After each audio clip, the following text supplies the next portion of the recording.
اعوذ باللہ من الشیطان الرجیم بسم اللہ الرحمن الرحیم. ویورز السلام علیکم. ویورز میں ہوں آپ کا میزبان سید احمد سمیع اور آپ دیکھ رہے ہیں سید احمد سمیع یوٹیوب چینل راولپنڈی اسلام آباد سے. 16 دسمبر ویورز 16 دسمبر میں کی تاریخ جو ہے یہ پاکستان میں دو المیے جو تھے اس تاریخ کو ہوئے. ایک تو سقوط مشرق پاکستان ہوا جس کو سقوط ڈھاکہ کہتے ہیں، یعنی کہ ہمارا ایک بازو جو تھا وہ ہم سے جدا کر دیا گیا. اس میں انٹرنیشنل سازشیں بھی کہہ سکتے ہیں آپ، اور فلی طور پہ سپورٹ جو تھی اس کو انڈیا اور رشیا کی تھی، اور انڈیا نے مکتی بانی کی تحریک کو جسے کہتے ہیں کہ ان کو ٹریننگ دی، ان کو ایک ملیٹنٹس کے اندر ان کے لوگوں کو تبدیل کیا. اور مین بڑی بات یہ ہے کہ ادھر کی پولیس جو تھی جس میں ہمارے بنگالی بھائی جو تھے وہ شامل تھے، وہ بھی منحرف ہو گئے، اور جو بنگالی افسران تھے فوج کے اندر اور سپاہی تھے وہ بھی منحرف ہو گئے.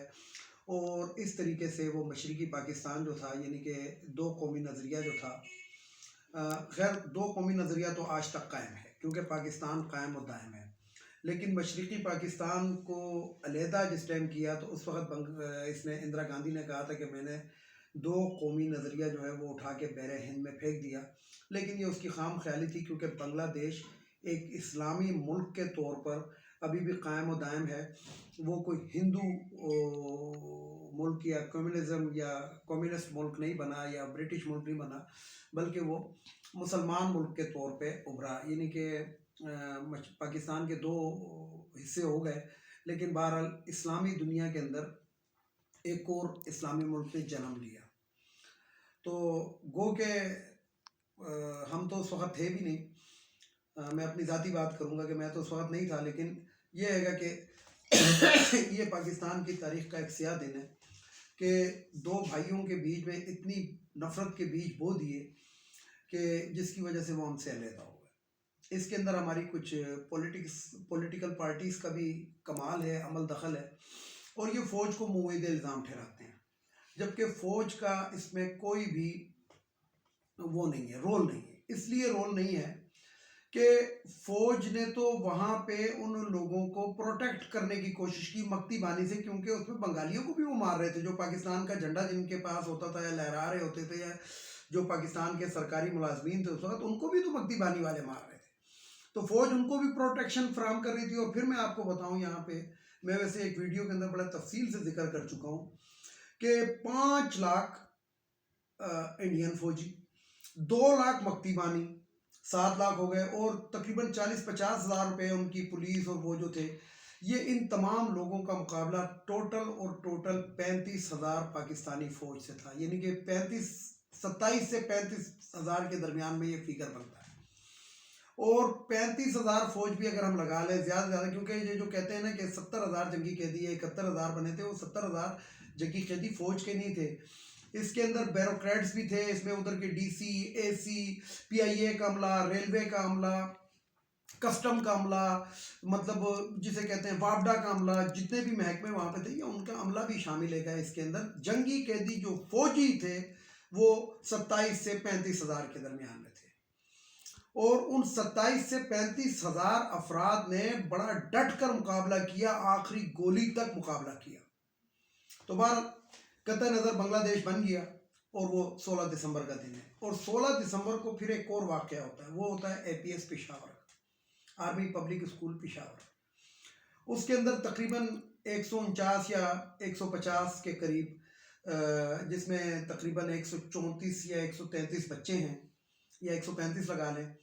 تو 150 قیمتی جانوں کا نقصان ہوا، قوم کے مہمانوں کا.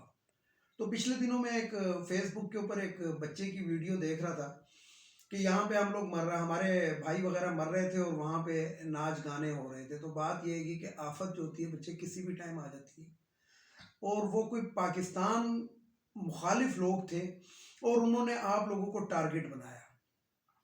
جتنے بھی بچے شہید ہوئے اس کے اندر، ٹیچرز شہید ہوئے، ان کو آج بھی قوم خراج تحسین پیش کرتی ہے، اور آپ کو فخر ہونا چاہیے کہ آپ انہی کے ساتھیوں میں سے ایک ساتھی تھے.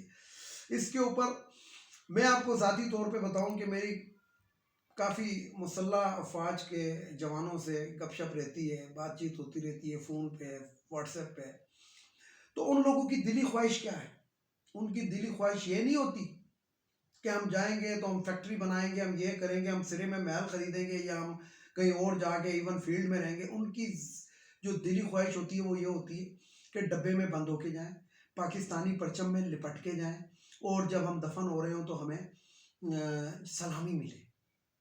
یعنی کہ فوج کی پاکستان سے جو محبت ہے وہ لازوال محبت ہے.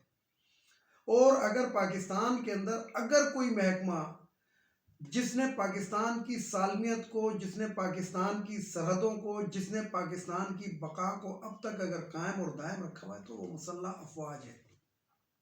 مسلح افواج کے اندر جیسا بھی شخص ہو، بد کردار ہو، بے نمازی ہو، جیسا بھی ہو، لیکن جس ٹائم وہ وردی پہنتا ہے، اور وردی جس ٹائم وہ پہنتا ہے تو اس کے اندر ایک عجیب سی جسے کہتے ہیں کہ کرنٹ ٹائپ کا دوڑ جاتا ہے اس کے جسم کے اندر، اور وہ محب وطن پاکستانی ہوتا ہے جو 30 سے 40,000 50,000 سیلری کے لیے جو اپنی جان ہاتھ پہ رکھ کے اگر سرحدوں کی حفاظت کر رہا ہے تو اس کو 50-40,000 کی ضرورت نہیں ہے.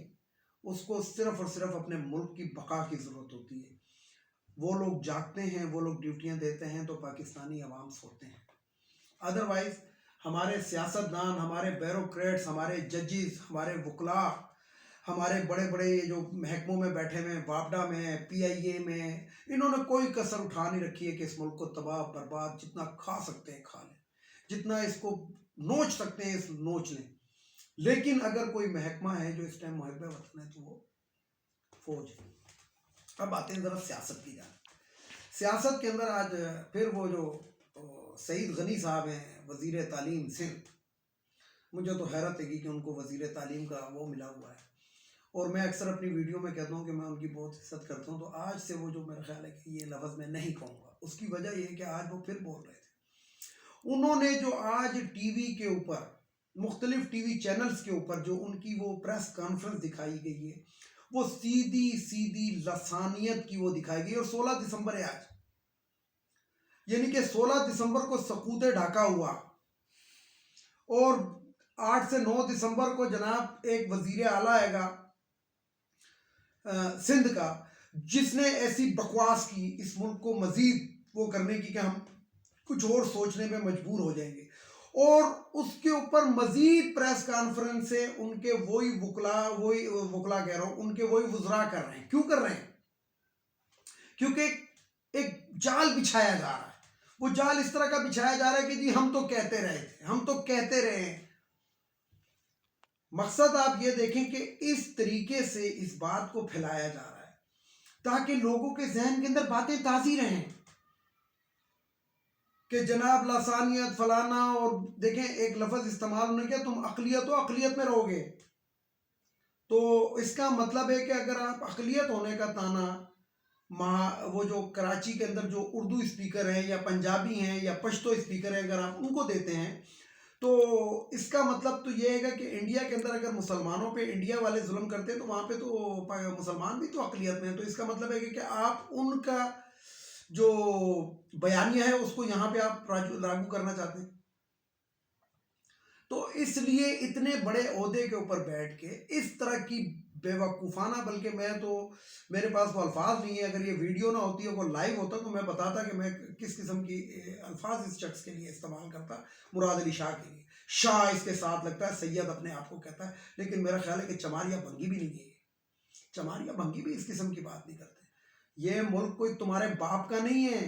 یہ ملک ہم لوگوں نے، ہماری افواج نے پچھلے دنوں وار اگینسٹ ٹیررزم کے اندر 70 سے 80 ہزار جانوں کا نذرانہ پیش کیا ہے، اور اس کے اندر تم جیسوں کو مارنا پڑ گیا تو شاید اس سے بھی ہم دریغ نہیں کریں گے یہ جو فوج ہے گی. اس لیے کہ تم جو بیج بو رہے ہو، تم جو صوبے سندھ کے اندر جو بیج بو رہے ہو، یہ تمہیں بتاؤ کہ تم اتراتے کس چیز کو؟ ایک بلاول بھٹو پہ، جو بھٹو کی آخری نشانی ہے، جو زنانی ہے، نہ مرد ہے نہ زنانی ہے.